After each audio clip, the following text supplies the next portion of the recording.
morning. Welcome to this 2012 CCDEH Data Summit. This is the third in a series of 4 webinars brought to you by the California Conference of Directors of Environmental Health and Decade Software.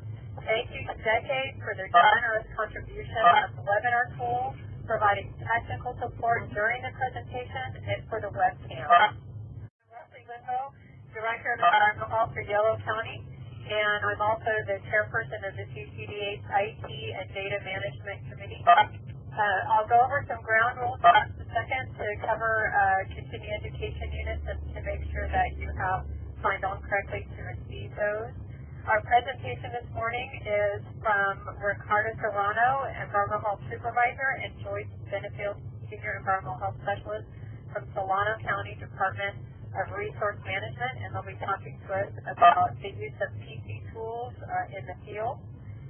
After we hear the presentation, we'll have a question and answer period moderated by Jill Shaw and Stephanie Pugh from Decade Software Company. Also, behind the scenes, we have technical support provided by Jet Jones from Decade Software. At the end of the presentation, I'll go over how to reach the education unit. So proud to introduce to you Ricardo Serrano, Environmental Health Supervisor, and Joyce Benefield, Senior Environmental Health Specialist from Solano County Department of Resource Management, and they'll be talking to us about the use of PC tablets in the field. So take it away.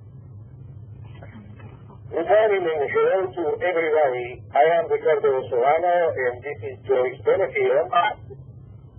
We're grateful to CCDEH Committee for the opportunity we have to share with you the experience of Solano County in the use of PC tablets during field inspection in the Consumer Protection Program, or our Food Protection Program. Consumer section is part of the Environmental Health Services Division in the Department of Resource of Solano. Our department is a comprehensive committee agency that includes, along with environmental health, the divisions of planning, public works, engineering, building, and parks and recreation. We understand the jurisdictions are interested in the implementation of field devices or handheld devices to conduct field inspection. It is our hope that you can learn from our experience. I'd like to let you know that the initial intent of Solano County was for our staff to use a handheld portable device during inspection. We jokingly call it the UPS approach. Just like the UPS driver that comes to your home or to your office, delivers a package, packs some keys, and they hit the ground. However, as you will see during our presentation, we found that there was not practical to follow that way.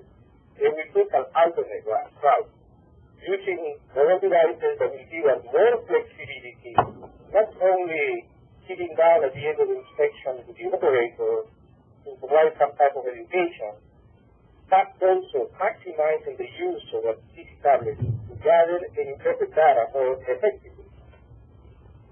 The consumer section was the first section to use the tablets in our department, and that was back in 2007. It wasn't until 2009 that we were able to have a better understanding of the functionality of the unit and realized the PC tablets were going to work for the benefit of the program. It was then that we decided to replace the original tablets with the latest model in the current market, which was obtained and put into use in 2011. Those are the GPAC and Panasonic tools.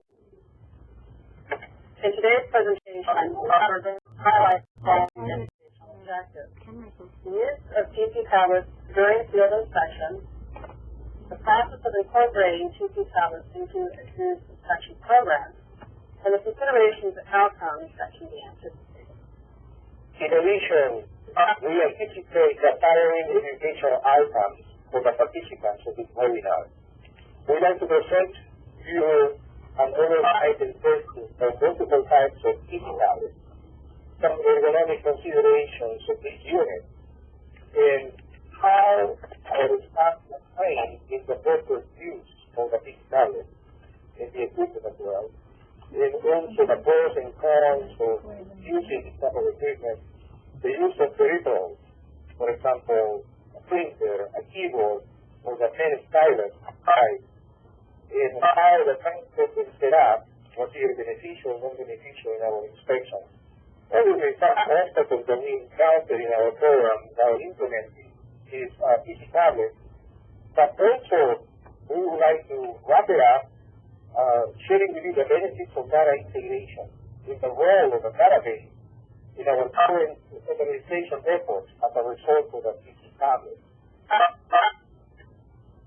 Our presentation includes 4 topics that we're going to share with you today: the history or background of PC tablets, the steps taken in the implementation process, an overview of the software used, and some of the considerations and benefits encountered using the tablet.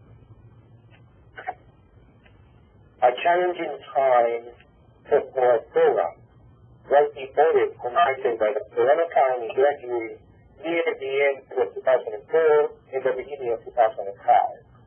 And as you are aware, any time somebody from the outside comes and evaluates the program, you have a tendency to improve. That's our hope. The further findings were noted along with the recommendations. And our department was able to successfully follow those recommendations. One of them had to do with the effort to inform the public of quote-unquote infractions by food establishments. Or the bottom line, to make the inspection reports available online so everybody can see the results of our efforts. This recommendation resulted in the posting of online of inspection reports. And it is available now to anybody who can make a request, either via waiver mail, email, fax, or just photocopy, or they can go to the county website and do a search by facility name, by the street, the city, and they're going to be able to see the latest inspection report. The grand jury also found that our inspection reports were difficult to read. Prior to the implementation of the tablet, all the inspection reports were handwritten, and the data input was performed by clerical staff. As a result of the implementation of the PC tablet, we now have a standardized method of generating legible reports, and there is no need for clerical staff to perform data entry. The first step in investing incorporating these tablets into your program is to select the appropriate equipment. And then you need to have key people that understand not only to use the machine itself, but is able to understand and know the language of the program so they can make these units sing and dance, if we can say it that way. It is really good for us to have the latest models of technology. And for that, key people were able to get trained not only in the use of these machines, in interacting with our programmer, and trying to somehow create a platform in which everybody was able to do their input properly, and training was the key in this process. There were 4 models of PC tablets that were selected for initial testing. Our in-house IT personnel selected the latest PC tablets available on the market, which were intended to be used on a trial basis. These included 2 sizes of the motion tablet, a Fujitsu tablet, and a Fujitsu notebook. They also selected 2 types of printers for use in the field, although the tablets were intended to be used with pen stylus in a handheld fashion. Keyboards were assigned to each task to supplement their usage during the inspection. As you can see, this state-of-the-art equipment back in 07, there's a lot of peripherals, tracking stations, there's a lot of cables and wires. Just picture yourself carrying all these instrumentations in your field inspections. Before sending back to the field, we have to ensure that they have all the accessories and peripherals to conduct the inspection, in addition to the regular instruments. Overall, we anticipated some inconveniences, such as the setup of the unit, because it was going to be like a portable field office during field inspections and site facilities.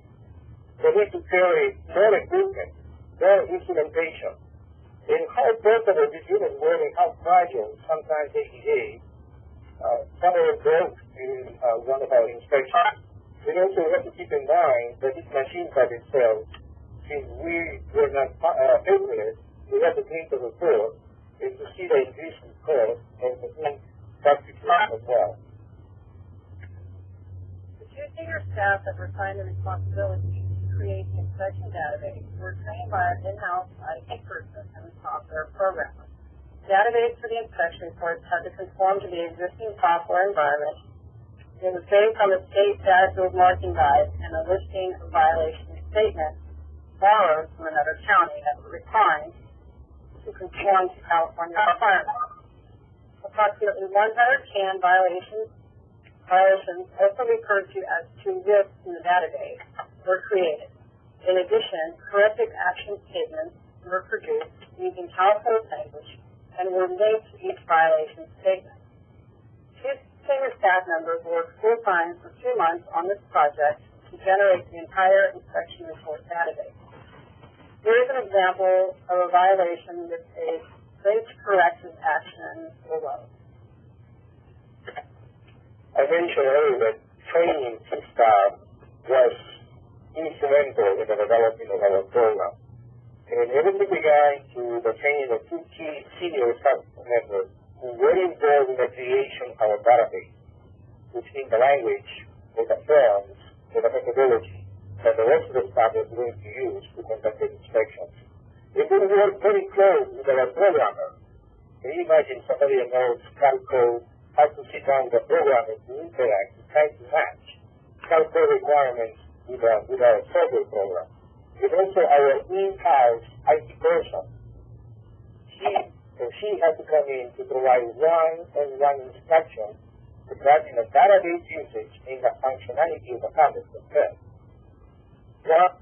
When the senior staff members were trained, they both had to practice in-house to produce reports prior to field testing. Some refinements to the database and the use of peripheral equipment were necessary before staff began using them.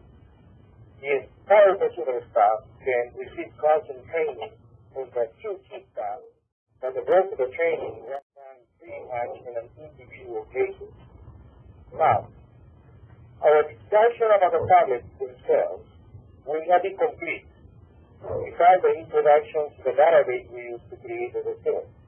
You can have a fancy equipment, but if you have knowledgeable people that you will use to do the data entry, as the old saying goes, GIGO for Tamales, garbage in, garbage out.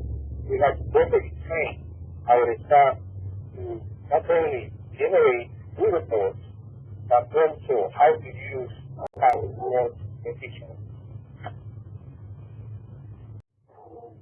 So we have now our tablets, state-of-the-art, knowledgeable staff, and what we're going to see is the successful implementation of the grand jury to produce legible reports with consistent language.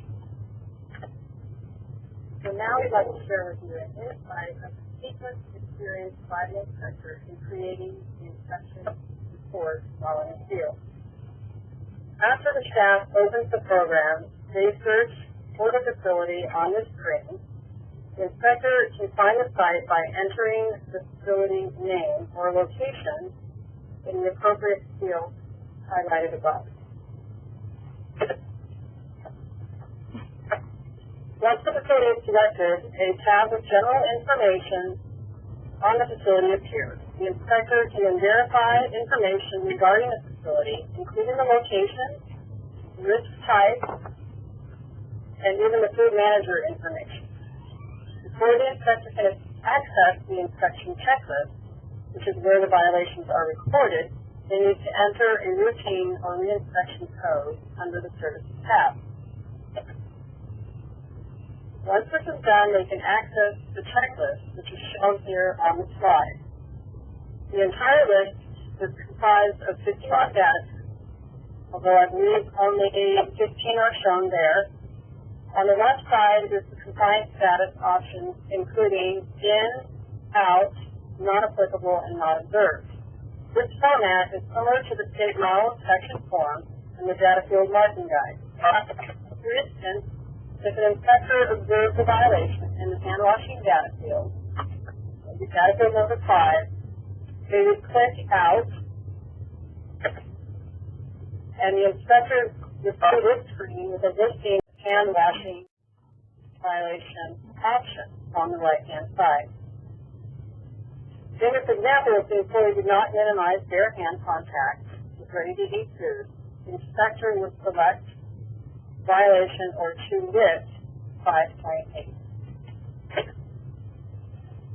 The selected violation and associated corrective action would then appear on the screen. In the left column is the violation or the chew list, and in the right column, which is highlighted, is the corrective action, which automatically appears because it is linked to the violation. Some of the other features that are available when the inspector records the violation is the ability to mark the violation as critical, which is the equivalent language for major in this program. The inspector can also mark the violation as a repeat, and these checkboxes are found there on the left side. The buttons in the ribbon above the field can be used also to add or remove violation and corrective action. There are also statements available if the inspector needs to document additional enforcement actions such as impoundment or VC&D. You can click on the Insert Action button for a selection of enforcement actions to attach to the corrective action.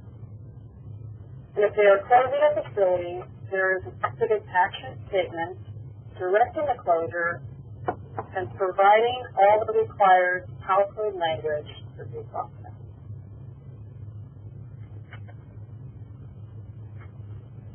Once all the violations are entered, the inspector can choose which elements are going to be included on the printed report.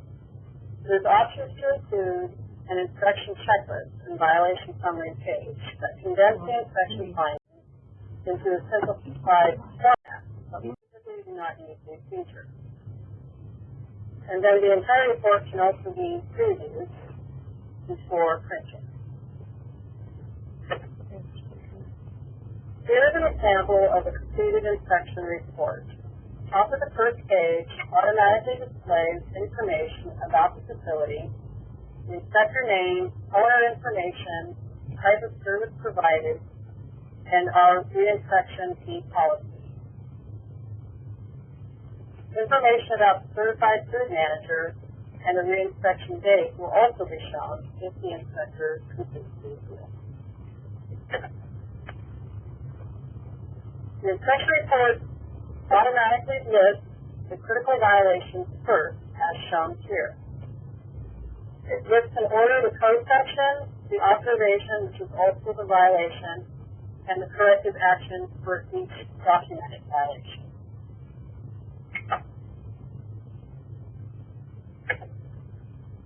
This is the last page of the report.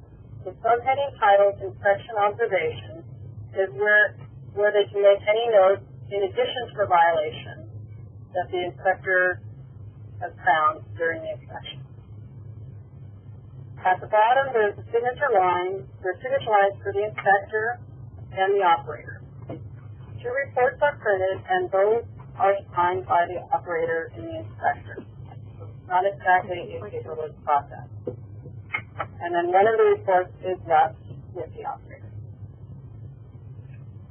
As you can see, the initial intent was to use the tablets and the handheld fashion to report all violations.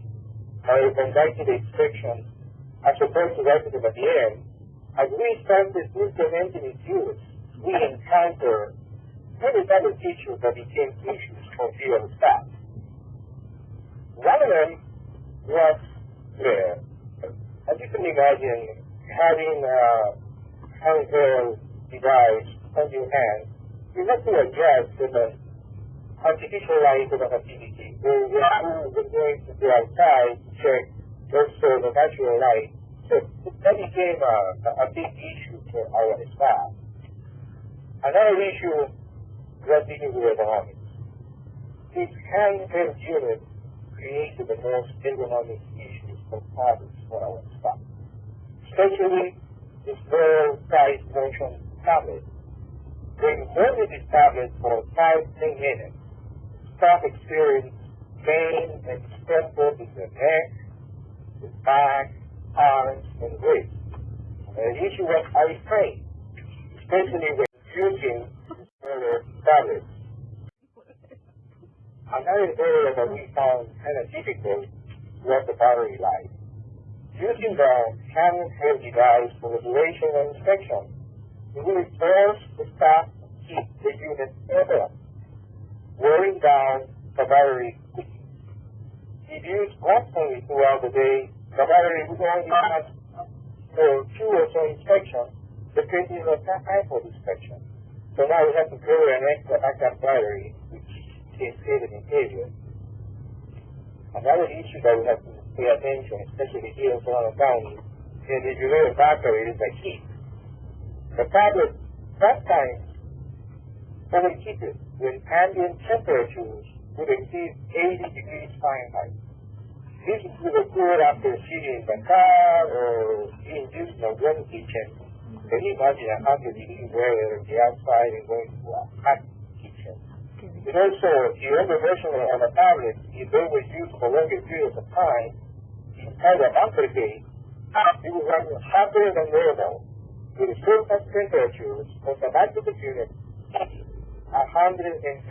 degrees Fahrenheit. So those are the issues that you need to pay attention to when choosing or going to the route of use of physicality video inspection. Some of the operational issues that we encountered also were when there was attempts to use the tablet real time during the inspection, this presented physical and mental distractions for staff and would compromise the effectiveness of the inspection process. Staff struggled to safely handle the unit while carrying and accessing their inspection tools. Most inspectors felt there were just too many items to juggle during the inspection when you added this tablet to the pool of items in hand. Using the tablet and navigating through the program while conducting the actual inspection would hinder the focus of the inspection and communication with the operator. Inspectors admitted not being able to spend as much time observing the surroundings given how often they needed to interact with the tablet. And even though CAN violations would be readily selected with the pen stylus, if there was a need to fill in or elaborate on a violation statement using the stylus style on box, it typically wasn't very efficient. Many times it wouldn't recognize the inspector's penmanship, or if they were using the virtual keyboard, it would take too long to type words, selecting each letter individually. An ongoing challenge for staff has been finding a place to set up the equipment.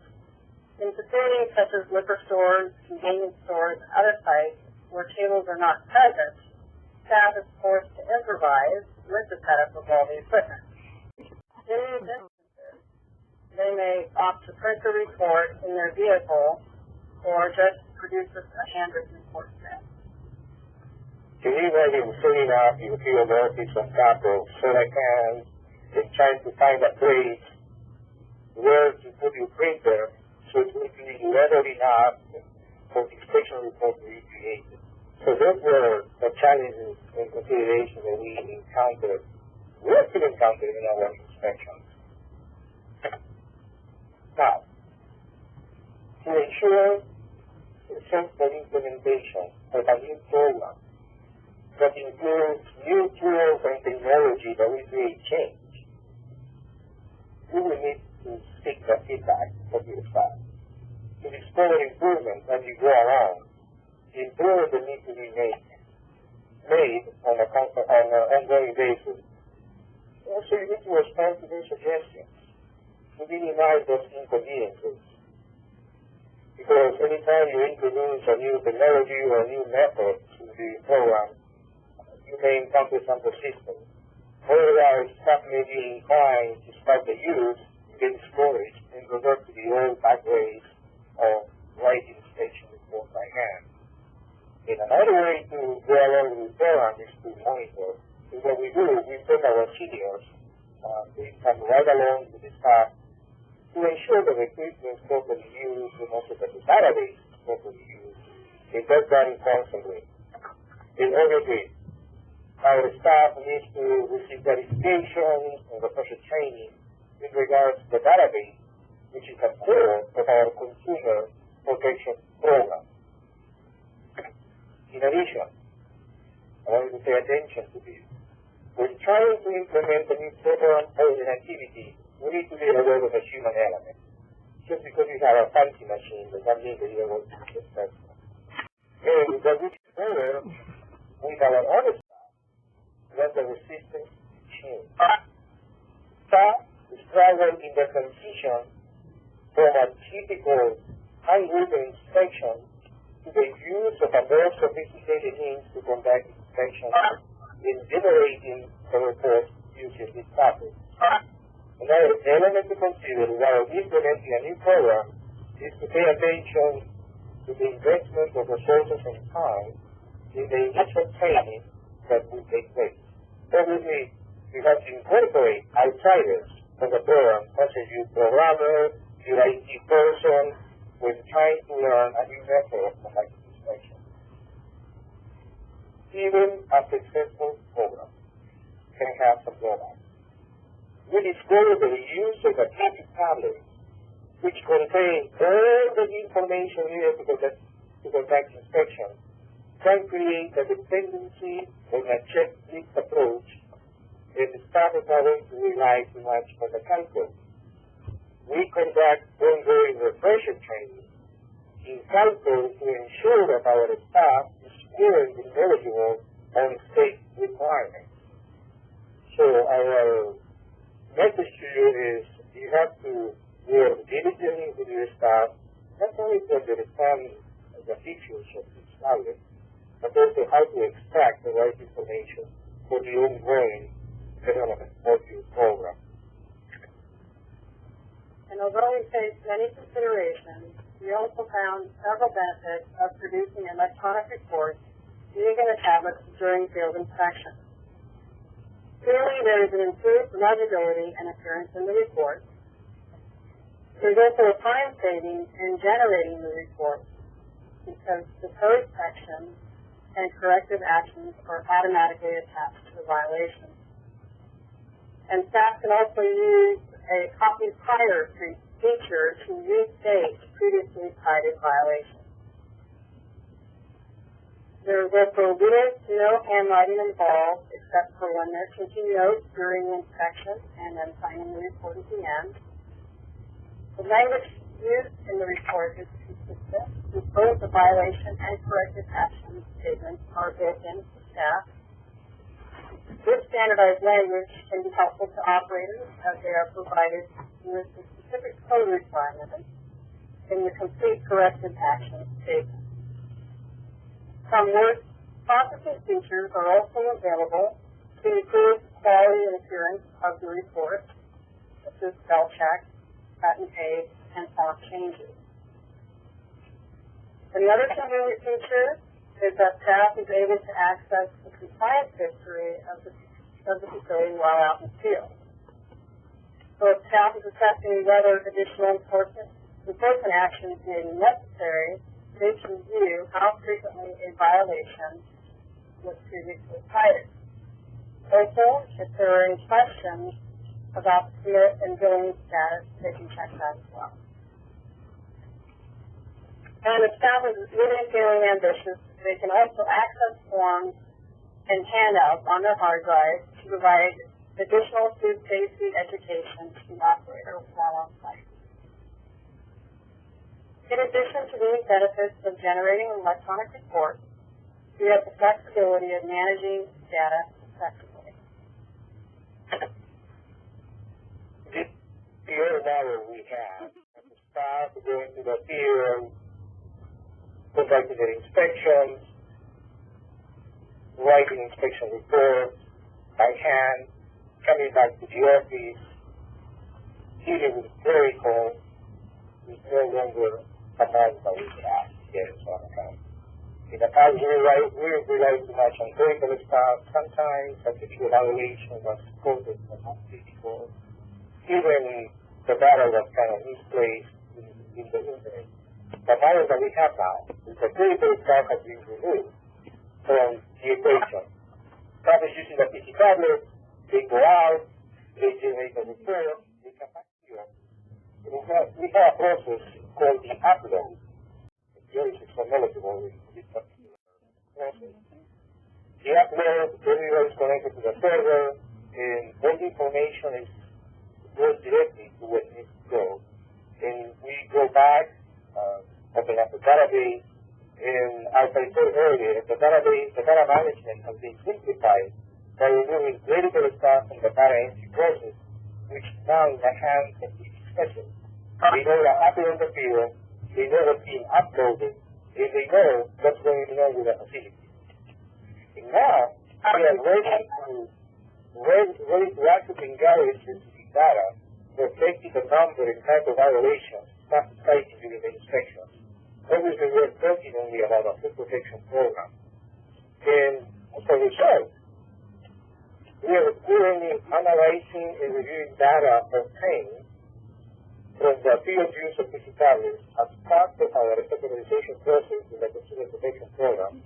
Our intent is to measure program improvement and consistency among our staff.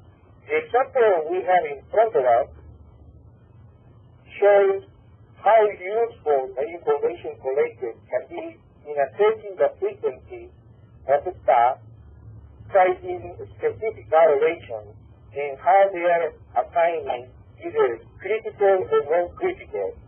Here we have the example of data field number 5, hands clean and properly washed, gloves used properly. And what we can see here that at another area we can non-critical violations primarily. But here you can see some of our staff have been qualified as critical.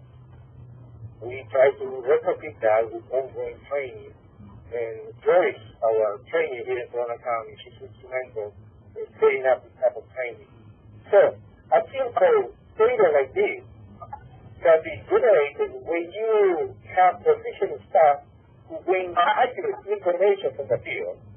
And this information can be used to establish trends in facility compliance and to demonstrate the effectiveness of the training provided to staff at any given time. You can get blocks of time and to see the critical and non-critical inspections. Probably the numbers here are going to change because 8 members of our staff, they do not have the same geographical distance. Some of them have older facilities and the older portions of town and so forth. But just to give you an example, if we follow a consistent approach here on the green line, where everybody with a majority is scoring the highest non-critical violations in the whole district. It is the goal that we want to have as we go forward to analyze data to ensure that our staff is consistent, not only how to stop the violation, but also to look at a facility for past history and compliance. I was going to mention that before we were using the tablets, we could only keep track of the data fields that were cited. Now we can collect data on individual violations, which has been extremely helpful in our standardization effort. Yes, and as you can see here, we can have a fancy equipment, we can have knowledgeable staff that knows how to do it, but also in assisting upper management, our administrators, to gauge how we are advancing and progressing, not only in the overall sense of the work for our own program, but how can we export this model to the hazmat section, for example. We are going to go along with a similar model, and we're going to be expanding. And what a successful program that began being blasted by the grand jury. Very important that we are not providing information properly, we're not keeping track of the information properly. Now we have our reports posted online, we are managing data, we're ensuring that staff is consistent in the knowledge, the process, but what we are doing at the end, if we go along with any grading system, is going to give the assurance that everybody in our staff, not only understand scoring the same violations or looking at a scenario or an event with the same set of eyes, that we can defend any action from this department. And we are glad that you were able to be with us today and to share our experience in Solano County. And I'm grateful that we have Joyce. She has a institutional knowledge of the program. She started the program, she worked directly with a programmer, and she's our trainer. And if you have any questions, please, so I'm going to hand the rest of the presentation to Leslie for the questions and answer portion. If you have any questions, there is my email, but directly you can use Joyce. The email is in the phone contact. Perfect. We're going to go ahead and start the question and answer session. So to be sensitive to everyone's schedule, we'll do our best to answer as many questions as possible within the allotted time. It looks like we should have about 10 to 15 minutes for questions. So if you'd like to ask a question, go ahead and click the raise hand button, and you'll find it on the participants panel to the right. Ricardo and Joyce, this is Daryl with Decade Software. First of all, I just want to say you made a fantastic presentation, really well prepared, and I can see all your data and your project was really well suited. As we work on field inspection in our own domain, we see several inspectors that would still, with all this technology and capability, prefer to use a legal tablet and then take their notes on the legal tablet, return to the dining area, and then sit in the dining area, open their computer or tablet, and record the inspection at that time. So do you see that, and do you allow that? Well, if I understand your question properly, just to have a tablet to conduct our inspections, that's just a portion of what we do. We carry some accessories and some instrumentations. Joyce can speak along those lines. You have to sit down with the operator. Our function is to educate them and to deal with the observations. To turn to the violation, we use our knowledge to show them the correct action as well. I'm going to have Joyce speak along those issues. She may be able to question what... Did he answer it or just... No, I just wondered if you had the situation where inspectors prefer to take a legal pad and a pen through the back of the restaurant to do the work, and then sit down in the dining area to complete the data entry part, whether you see that and whether you allow it. Yes, we allow it, and many of them prefer to do that. Yes, they just will have a small pad, writing pad in their hand, and they'll keep their tools in their pockets, their inspection tools. And they usually will park the bag, the computer, and printer in the office, or maybe even in their car. Okay, thank you. And it looks like we have a question from San Mateo County. We've gone ahead and unmuted your line. Go ahead. My name is Sandra Hester, and I'm assuming that the only program that is currently using the tablet is the food program? Yes, you are correct. Here in Serrano County, our pilot program that began in the end of 2005 has been concentrated only to the consumer protection program. But now, about 6 months ago, we started to transition that to a hazmat field. And as you know, you need to understand to put together a program that will follow the state requirements in the CUPA program. In that way, stop confused more effectively is valid. They are on the work right now trying to come up with a language for the software program where they can do that. But it's going to behave and the look and feel is going to be the same as we currently have with the food protection program. That's our model is on account. But it's going to be extended to hazmat very soon. Okay, and I have one other question. They just think that Panasonic built, and my correct is assuming that that's the tablet you're using right now. Can you just talk about, what has made it a tablet of choice? Yes, the one issue is the battery life. Another issue can be very strong is addressed. Unlike the other one that we had, it was gap. If the screen, got broken. That's why we are called passwords. I guess they follow the military model. And the inside is decent for my eye. And even though the keyboard is not too big, it's not as too small as the other ones that we have. So those are the features that we like. So the size of the screen, the size of the keyboard, the battery life, and how strong they are when we carry it. It's not too heavy, and the durability and how sturdy the unit is. So we chose the top at this point, and we stay away from the Fujitsu and the motion tablets. So we have to be more private. And when you use the other tablet with an aftercase, it became an issue. You have to protect your unit somehow. But the enclosure, the case, created more heat, and then we looked at data, and it was very storage. With the tablet, it's much easier at this point. I hope that answers your question. With regards to your printers, you also prefer a certain type of model? Yes, even though we don't have to give the announcers or brand, we use the HP and Canon printers. They're portable, really easy to connect, really easy to maneuver, and we have a small type of paper, we have plenty of ink, and they're durable. I mean, they're portable. That's the word I want to use. They're so portable and fast and strong that stuff doesn't have a major problem. Except, after 2 or 3 years, that's the same with them. The wear and tear. But you have to carry your paper with you. We don't run a paperless inspection program yet, because that may be the same. But you have to have a good peripherals. Your printers is the key. Because at the end, Joyce mentioned, we print reports. And they have to be signed at the same time, and one is good to the other operator. The size of it is not ideal. They work. But it's very what we can get. Thank you. Okay. We've got another question from Wesley Nix. Go ahead, Wesley. Hey, thank you. I was wondering, do you have wireless capability with your tablets, or do you sync them each day with a landline?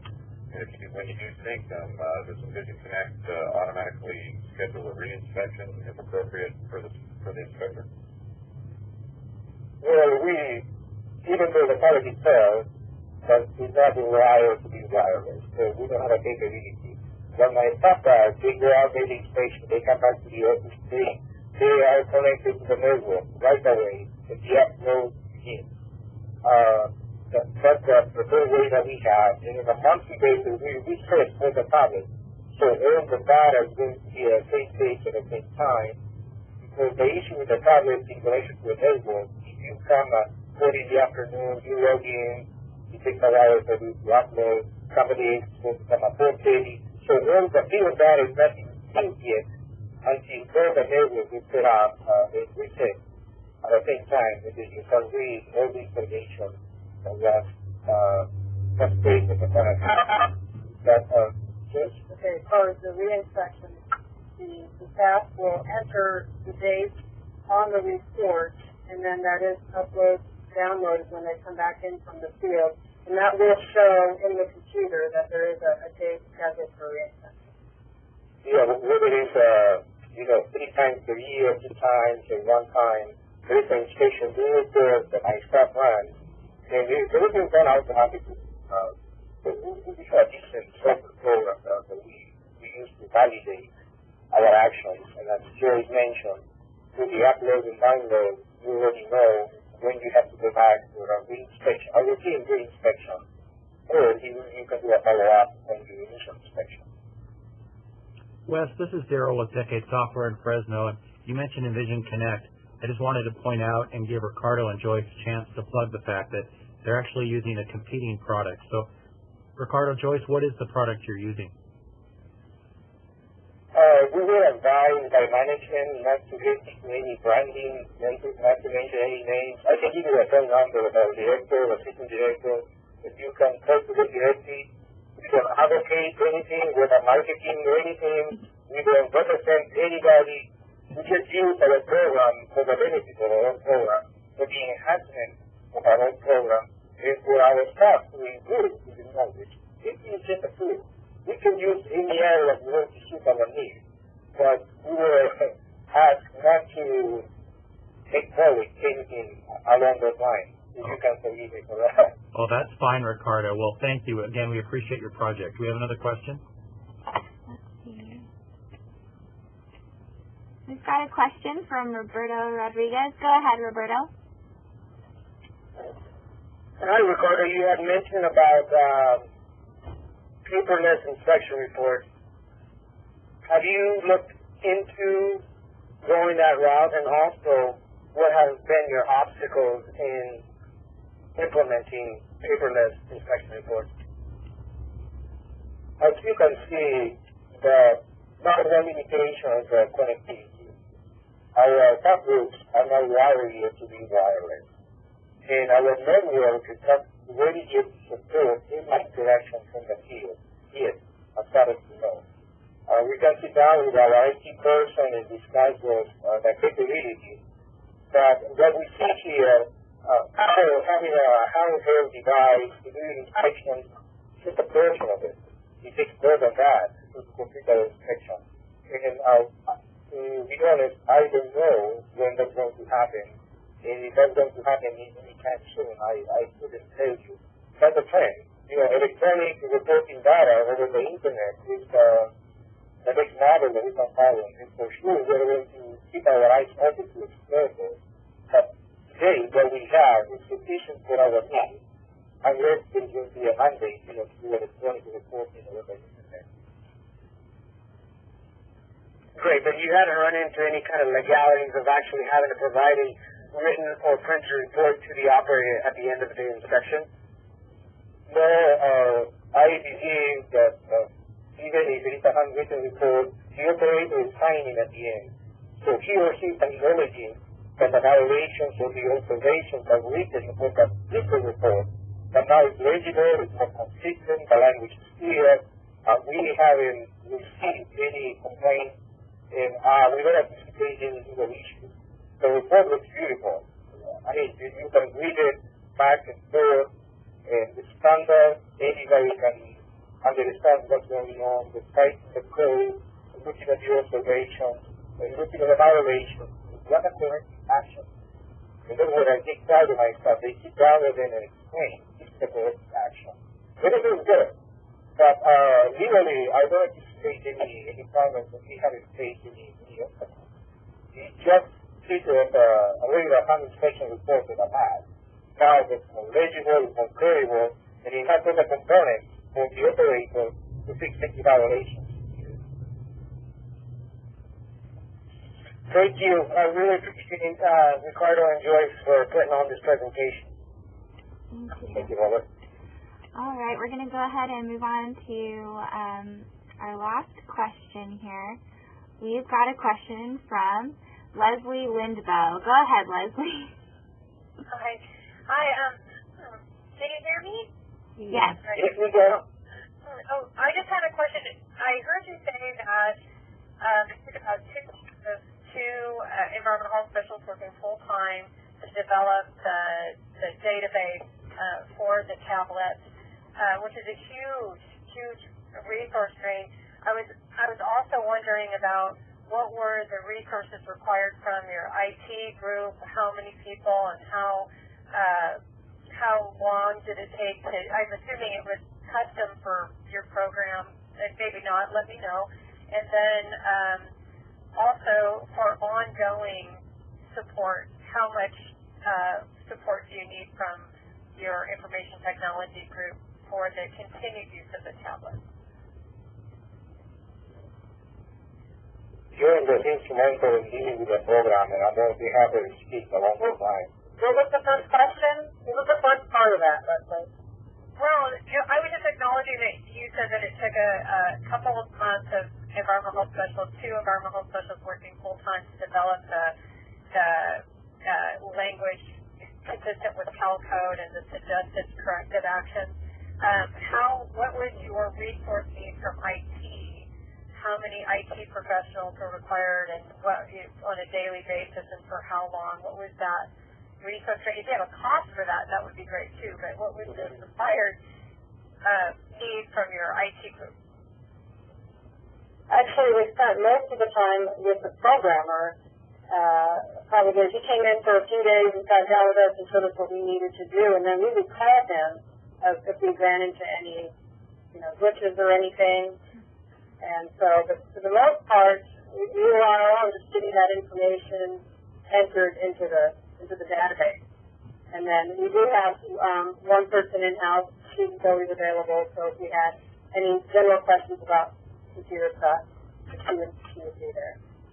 What we envision internally is to have somebody knowledgeable with calculus and to team up with a programmer. And so to let them know these are the fields that we need that are going to mimic calculus requirements. So what you've seen in the presentation, those fields, a programmer has to create.